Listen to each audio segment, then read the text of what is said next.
The Boy in the Striped Pajamas is a movie about a German soldier and his family moving next to a concentration camp. The German soldier's son, named Bruno, looks outside his window in his new house to see what he thinks is a farm, not knowing that it is a camp that holds Jewish people as prisoners. After sneaking out of his house, he befriends a boy that is on the other side of the wired fence.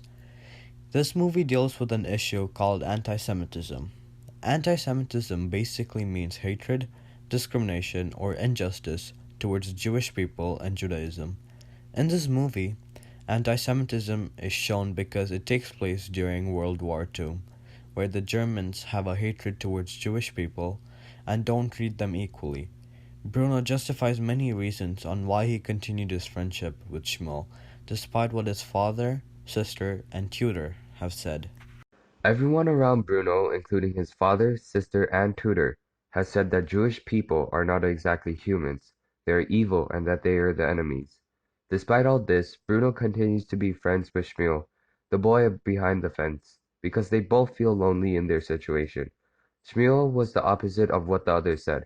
He was a good person, and there wasn't anything wrong or evil about him. They had fun when they spent time together, and are able to form a deep connection. Even when Bruno lies about not knowing Shmuel, he goes back to apologize to him because he knew he was wrong, and he wanted to make up for that. He even tried to make up for the mistake by trying to look for Shmuel's father in the camp.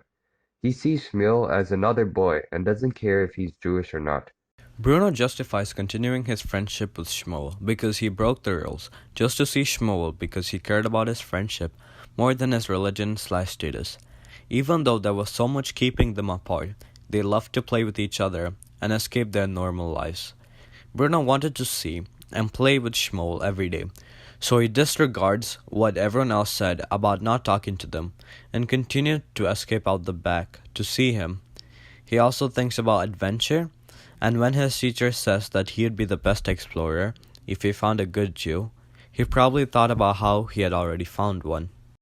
In conclusion, Bruno justified continuing his friendship with Shmuel despite what his father, sister, and tutor have said about Jews, because he continued to sneak out of his house to see Shmuel, even though it was restricted to talk to them. Bruno didn't care what Shmuel was on the outside, a Jew or a German, but what he was on the inside, a friend. They both felt lonely in their respective situations, but they both enjoyed escaping those lives to play with each other. Bruno was even willing to go inside the camp to make up for betraying him earlier. The only thing that Bruno wanted was a friend to play and talk with.